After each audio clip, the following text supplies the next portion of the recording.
Music.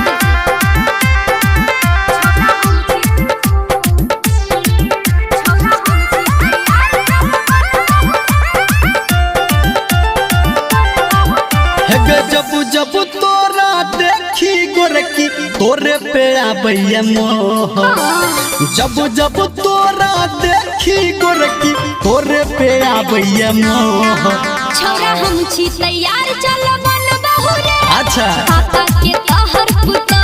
चल चल छोरा हम छी तैयार चल बन बहुरे। पापा के तोहर पुतो। जब जब तोरा देखी गोरकी तोरे पे आबैया मोह। छोरा हम छी तैयार चल बन बहुरे। कथी गे पापा के तोहर पुतो। छोरा हम छी तैयार चल बन बहुरे। डैडी के तोहर पुतो। अच्छा ठीक है। माँ गायत्री रिकॉर्डिंग स्टूडियो।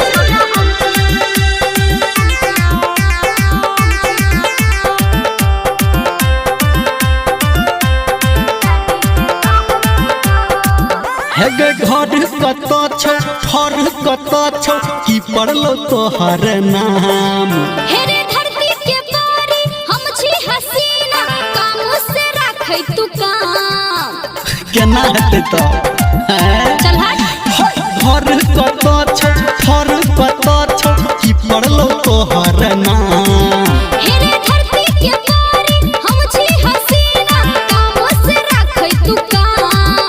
हेगे तू जब हंसै छी दिल में हमारा आबो लागैया लो।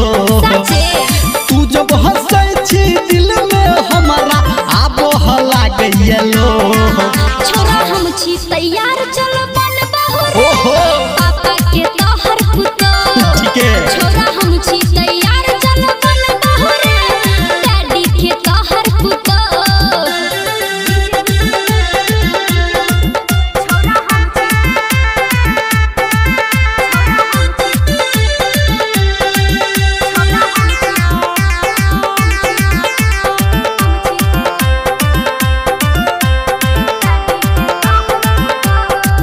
हेगे कोन स एलही कोन तू जबही हमरो बता दे पता।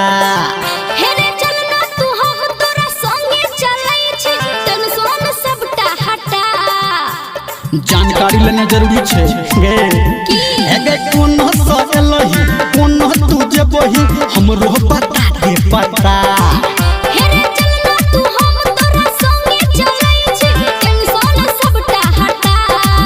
हेगे घर में अंदर निर्मल यह तोरा मायने हुलल कहबो। अच्छा। हेगे घर में अंदर निर्मल यह अपन मायने हुलल कह देबो।